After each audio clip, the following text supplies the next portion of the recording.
Hello, YouTubers. Welcome back to Yorkshire Media. I am Mark, your host, your presenter, whatever you want me to be. Yes, I am cheaper and better than the BBC.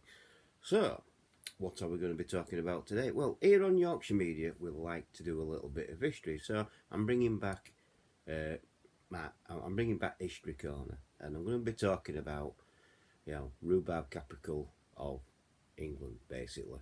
And the rhubarb capital of England is Wakefield, where I live.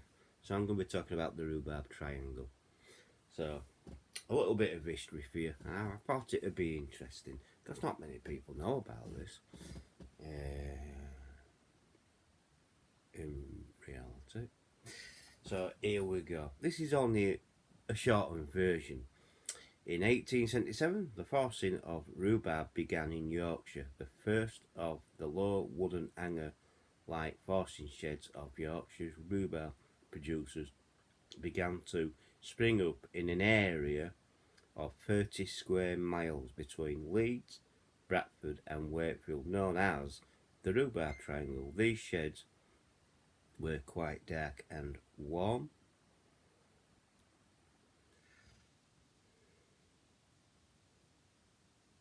Why is Yorkshire famous for rhubarb?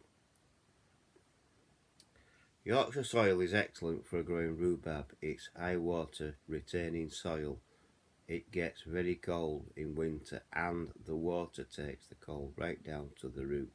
It also has deep topsoil full of nutrients. That's one reason why. What is the rhubarb's capital of UK? Wakefield calls itself the rhubarb capital of the UK, particularly known for its champagne rhubarb. 3 towns, Wakefield, three towns, champagne rhubarb, 3 towns, well, which is Wakefield, Morley and Rothwell, form what's called Yorkshire Rhubarb Triangle, as known as the Pink Triangle, after the colour of rhubarb.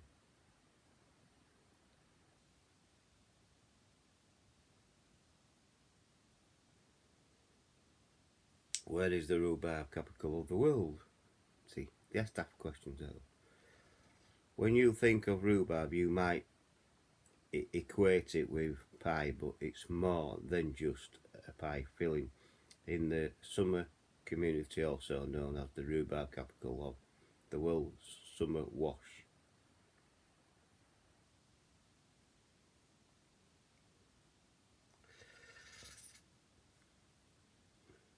Who bought rhubarb to UK? This is the interesting. Rhubarb was introduced to the British Isles by a doctor called James Monsey, who had ties to the Russian court. He smuggled some seeds into Scotland from Moscow in the 1700s, and the plants were then grown in Edinburgh.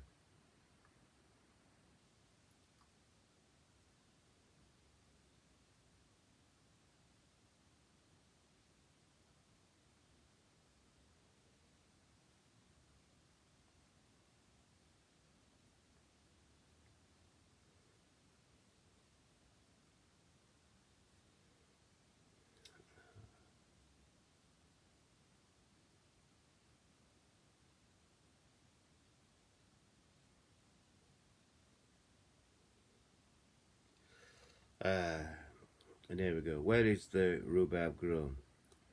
The UK, much of it is Yorkshire rhubarb from what is known as the Rhubarb Triangle and an area between Wakefield, Leeds and Bradford location. The Rhubarb Triangle is no casual accident. Rhubarb thrives in the cold and damp, gloomy soil.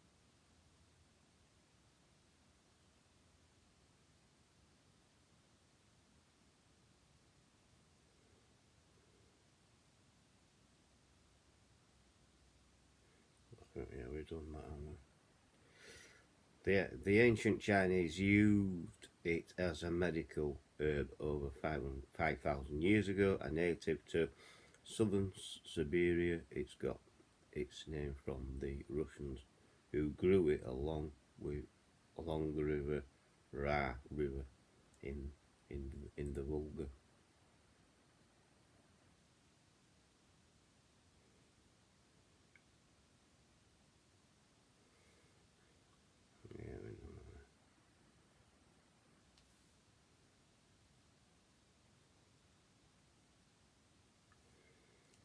Yeah, well, like I say, and that's mainly it, really.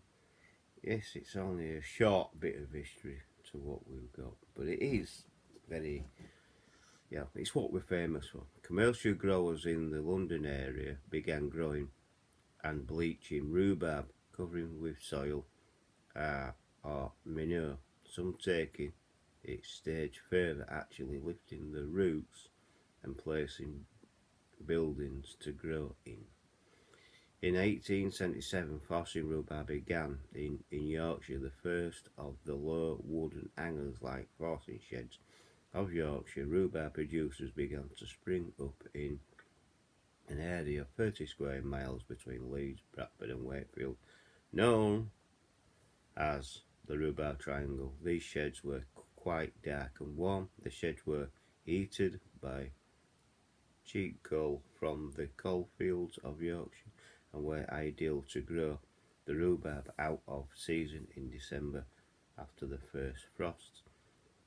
That the 2 to 3 year old crowns roots of the rhubarb plant would be dug up from the cold, wet soil and surrounding fields and transferred to the forcing sheds where, devoid of food and light, they would be watered and kept at a constant temperature. Forcing process relies on energy the roots have stored in this, where the sorcery happens and plants need light to photosynthesis and produce chlorophyll, which in turn makes foliage green.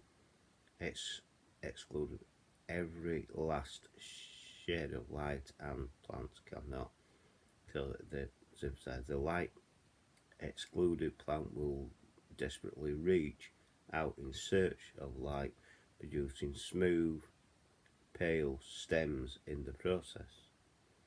The conditions were perfect in these Yorkshire fields and sheds. The quality of the Yorkshire crop became renowned and prized, and it eventually forced out all the other competition around the country. Other growers couldn't keep up with the the pace of the Yorkshire farmers at the time. Out of its popularity, they were they were well over 200 growers packed into the triangle. Yorkshire became rhubarb capital of the world.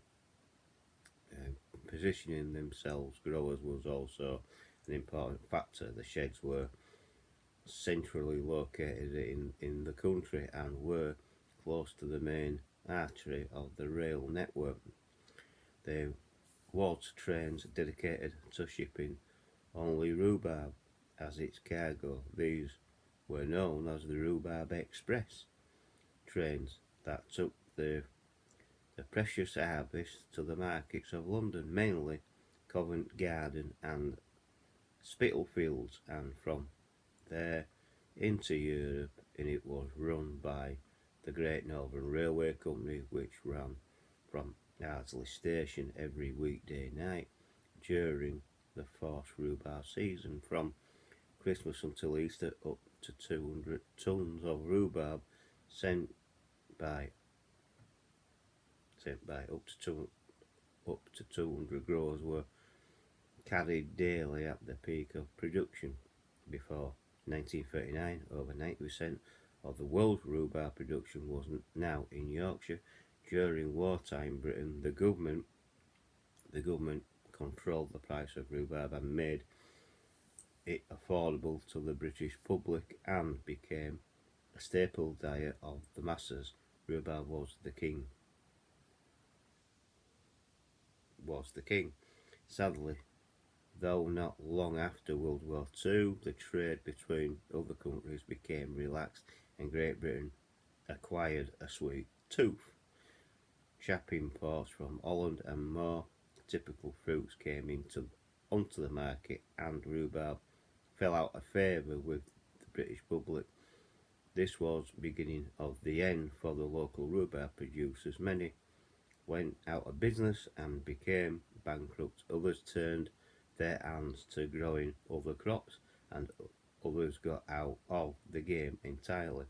The last rhubarb train left Leeds in 1966, 57 years ago. As I drove through the village of Carlton near to the old Royd's farm, I caught a glimpse of the proud rhubarb past. The village has rhubarb emblem on their village sign. Their sculptures of rhubarb dotted over the country, and banners invite you to the Rhubarb Festival, normally held in February. Janet Oldroyd has a family run farm near Wakefield, and her determination in keeping the Rhubarb Festival alive is admirable despite the lack of demand and the closure of nearby farms. Janet's family battled on and continued to stick with growing rhubarb. Janet is the fourth generation of rhubarb growers and is known as High Priestess of Rhubarb. Whatever she doesn't know about rhubarb is frankly not worth knowing. She explained passionately about the process and invited me for a look around the forcing sheds. And in the sheds, workers pick only by candlelight. Harsh light would cause the stalks to lose their colour and turn green. Within an hour, this spectacle is fascinating to watch, and the atmosphere is eerie.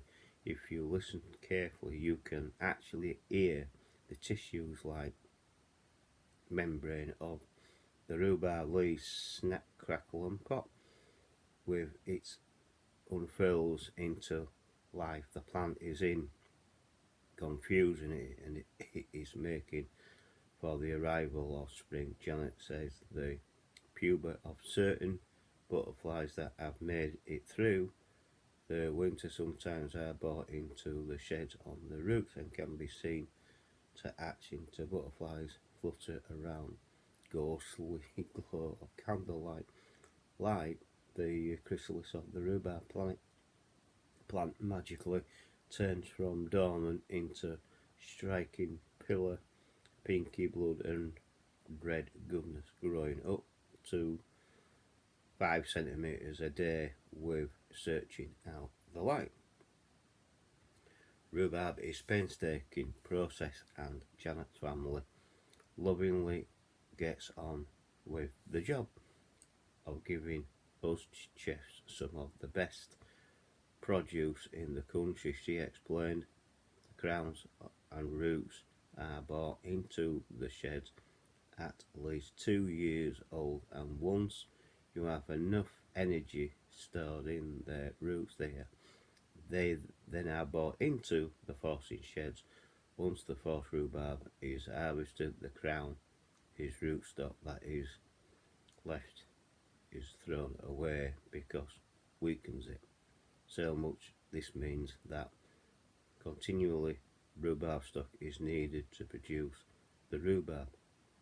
Her father said you only get out as much as you put in, and what a great philosophy in life. I agree. Popularity of the rhubarb has skyrocketed over the years, especially with the local national chefs, and you find it on menus, local pubs to the dining menus of Michelin-starred restaurants. Yorkshire forced rhubarb now has its very own protected designated origin PDO status, putting it in the same category as Parma ham, champagne or Parmesan cheese. thanks to the hard work of Janet and her other growers in the area. Driving home, I was proud that it happened, although there is competition from the Dutch and Canadian growers overseas. Yorkshire is still the king spiritual home of rhubarb. Many farms and fields that once grew rhubarb have been given over to building houses, and they were very close to the rhubarb areas of Leeds, other bigger towns, and they are still about 12 growers in the pink patch, like Janet from they holding the flag high for cracking local produce.